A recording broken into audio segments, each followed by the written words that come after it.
Now, when people come into contact with presuppositional methodology, there's often a blurring of the lines between presuppositionalism as a methodology and the transcendental argument as a specific argument.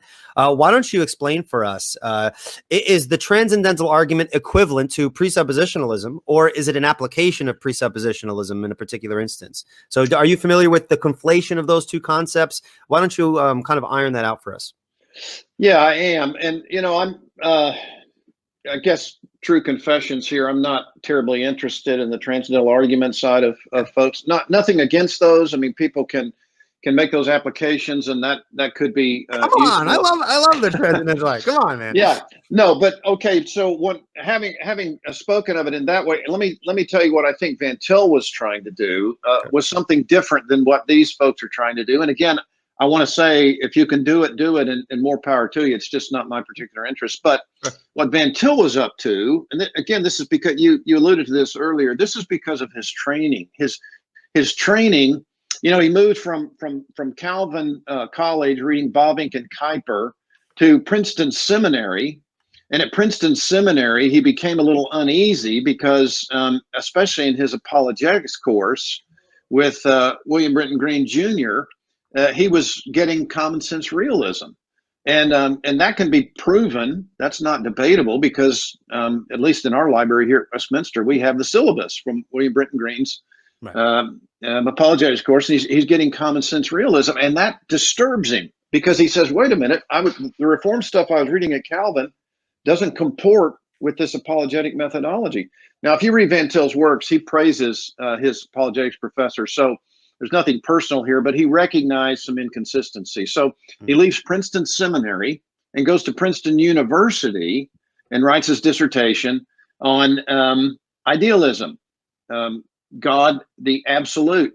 So it's Christianity and idealism. In other words, idealism is not Christian. And there were some during Van Til's time who were saying, because idealism touts an absolute, it really is Christian because we believe God is an absolute. And Van Til was saying, no, that's an absolute that requires a relative.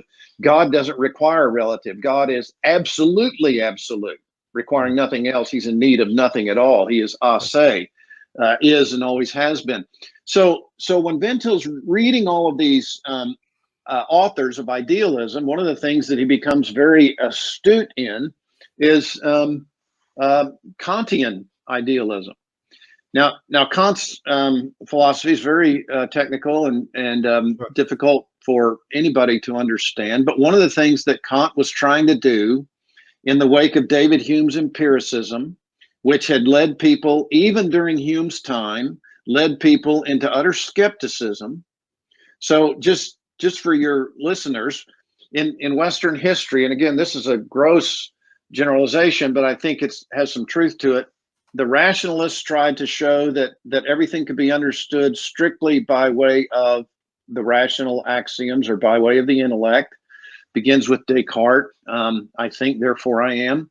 Sure. That proved to be a failure. So along come the empiricists, and it was sort of gradual from Locke to Berkeley to Hume. And by the time Hume comes along to try to be a consistent empiricist, what he finds out, Hume himself recognized this. He says, I go out of my study and play backgammon, and then I come back in my study and none of my philosophy makes any sense because he was arguing for the non-reality of cause and effect and things like that because they can't be proven empirically. Well, that leads you to skepticism.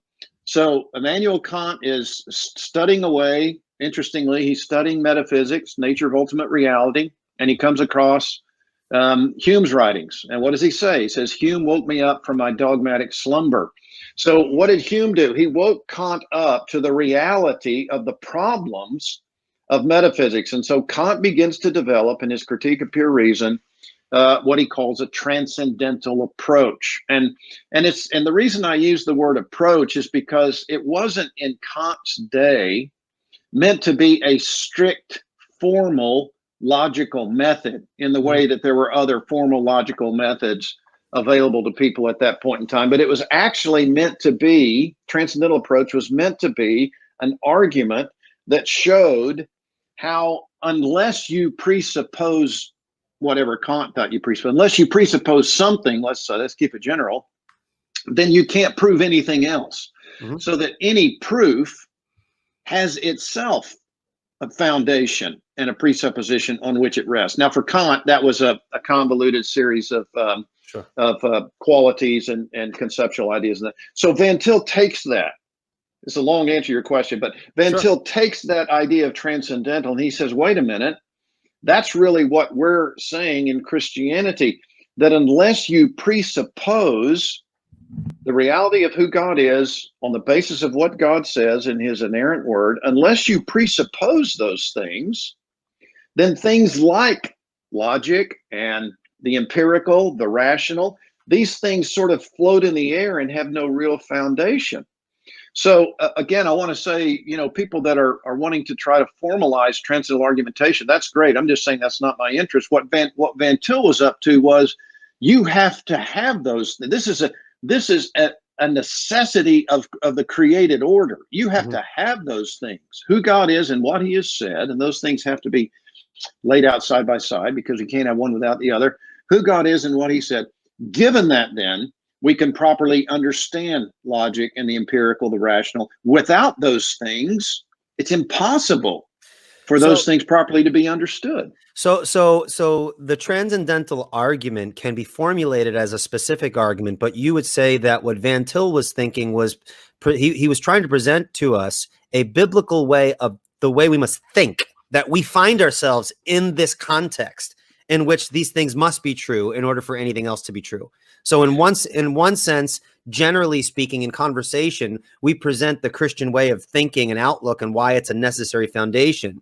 But perhaps some people have tried to formalize that within a different context, maybe in a debate or trying to make a point to an unbeliever. Yeah, good way to put it. Exactly right. So again, the latter, the one you mentioned, nothing wrong with that. But what I'm saying is Van Til didn't have interest in that. I don't have particular interest in that.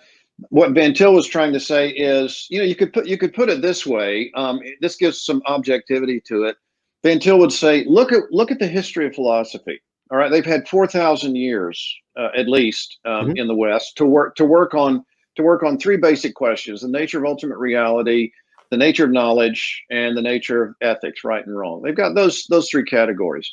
Where are they 4,000 years later? They're still wondering about the nature of reality, the nature of knowledge, and the nature of right and wrong.